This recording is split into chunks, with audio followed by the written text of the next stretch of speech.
Assalamu alaikum bandiraɓe Ranérou. Bandiraɓe Ranérou, min Ousmane Sonko mi salmini on. Bandiraɓe Foutanké, min Ousmane Sonko mi salmini on. Yeddi ñu ngi leen di nuyu di leen sant di leen gërëm ci tertu bi ngeen ñu tertu.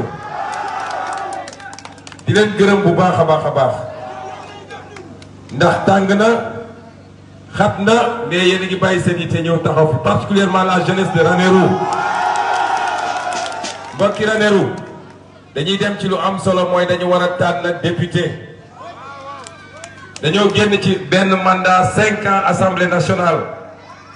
Ranérou amoon na député waaye député boobu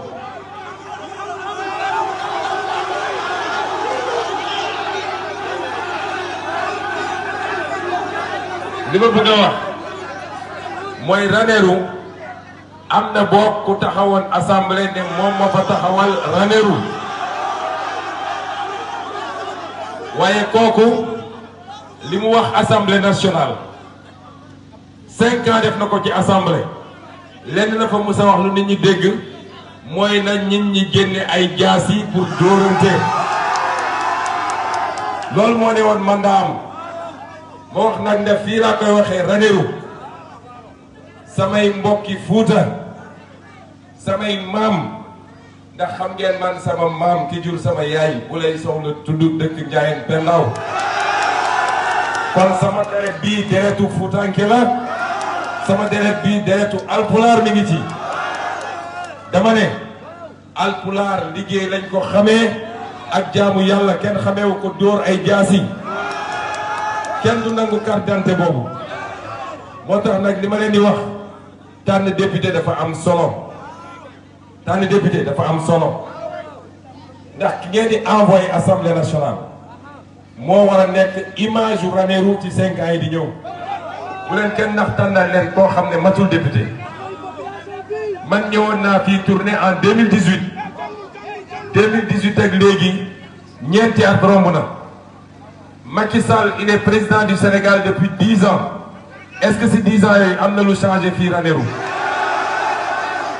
est-ce que am na lu fi changé man de fii laa koy waxee Ranérou man gëm naa nettu ko bandum waaye xam ngeen nettu ko bandum ci wàllu politique mooy lan mooy koo xam ne soo ko falee mu liggéey réew mi ba liggéey bi baax ba réew mi baax loolu mooy nettu ko bandum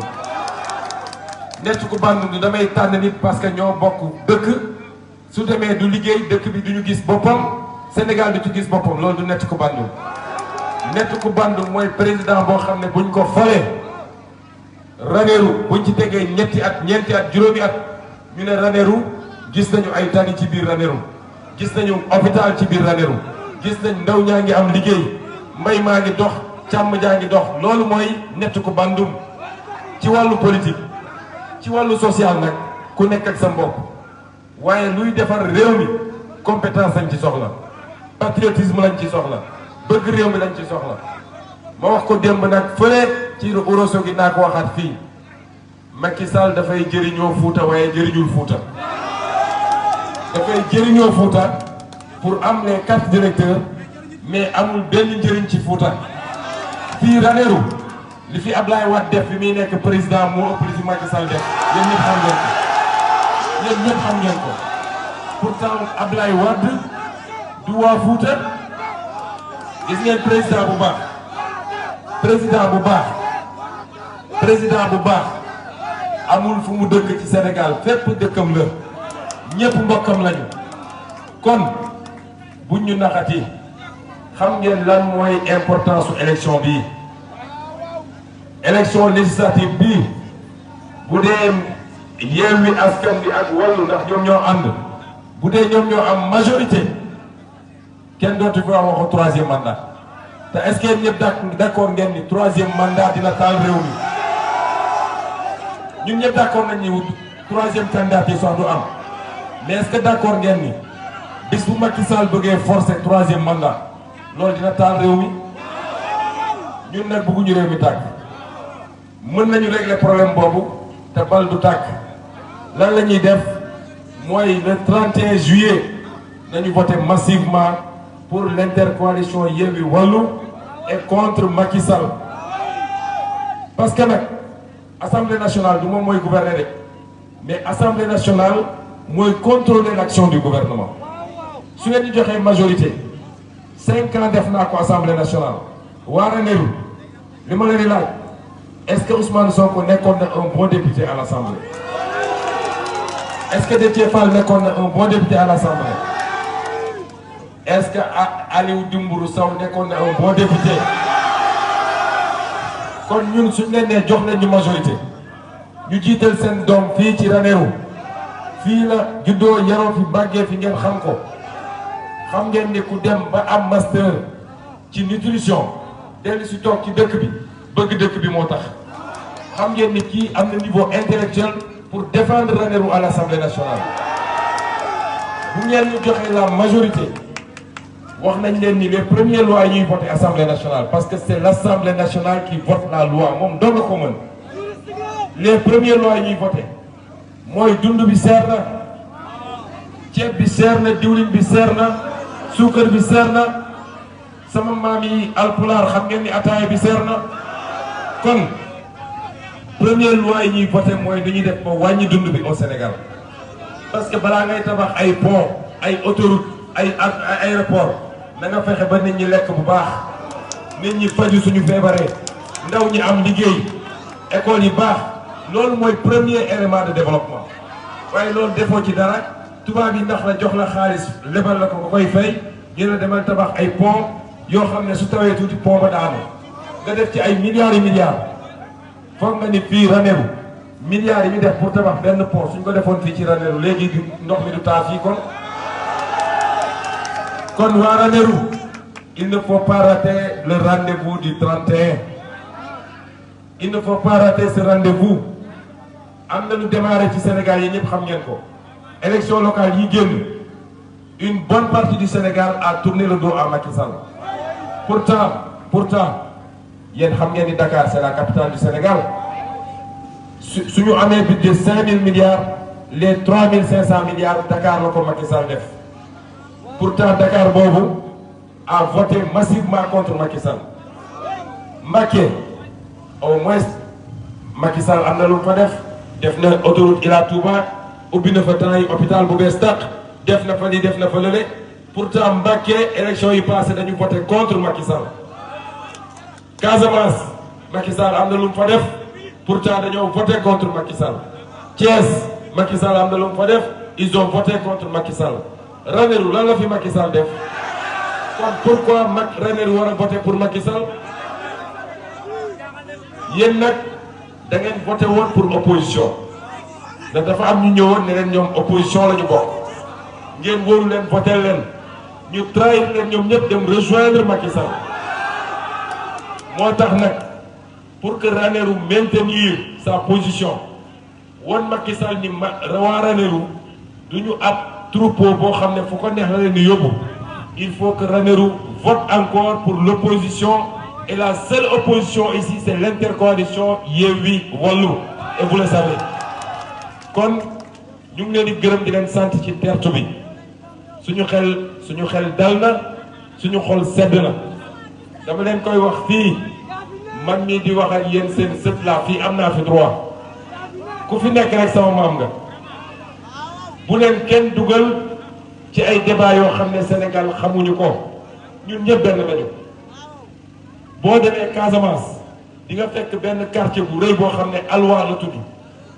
quartier bi yépp samay maam alpulaar ñoo ko fondé ñoo fa nekk di fa dund yor fa seeni commerce nekk citoyen de plein droit boo ñëwee fii di fi fekk ay olof di fi fekk naar di fi fekk joola di fi fekk séeréer lii mooy Sénégal bu ñu ko kenn yàqal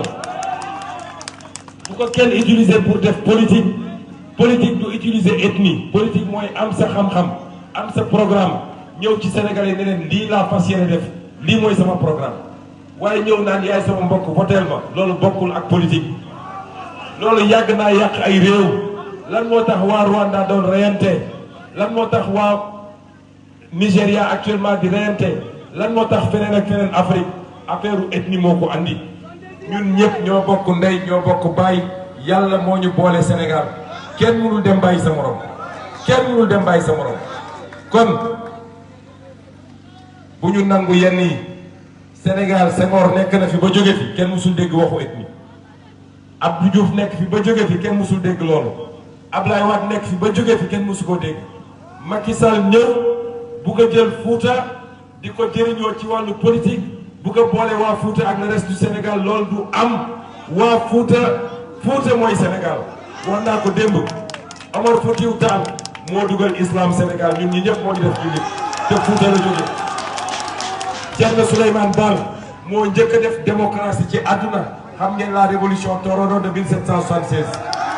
kon Fouta mooy Sénégal du ñu nangu kenn boole waa Fouta ak waa Sénégal kon ñu ngi leen di gërëm di leen sant di leen jox rendez-vous le 31 juillet mais di leen jox rendez-vous après élection bi ci suñu tournée nationale ñu ngi leen di gërëm bu baax merci beaucoup. Voilà, ce qu'on peut appeler aujourd'hui l'appel de l'unité nationale de la cohésion nationale.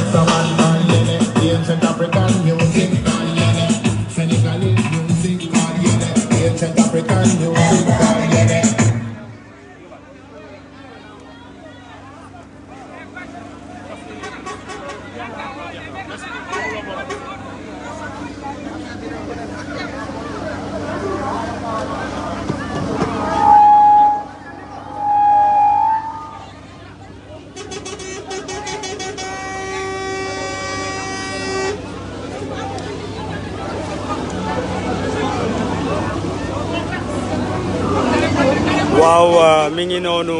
ce qu'on peut appeler aujourd'hui le discours de Ousmane Sonko mën nañ ko woowee appel à l'unité nationale l'appel de Ranérou pour li nga xamante ni moo di cohésion nationale bi Sénégal benn bopp la kenn mënu ko xar ñaar Père Djibi Gueye Ndiaye mi ngi accéléré ndax itam ñi ngi ñuy xaar Linguère te vraiment asamaan si néew mel ak information météo yi ñu am yi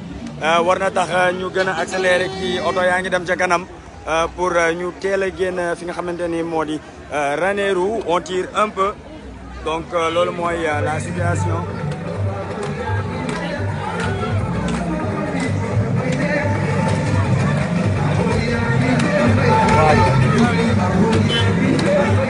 ak li situation bi mel xam nañ ne on va essayer de progresser comme oto yaa ngi dem bu gaaw on progresse rapidement destination Linguère fi ñuy xaar donc ñoo ngi defarwaat gis ngeen ni oto yi day tourner parce que ñoo ngi jëm fi nga xamante ni moo di Linguère di leen jox dig daje ci kanam tuuti ñu defal leen benn résumé état bu bi nga xamante ni moo di état bu Ranérou Ferlo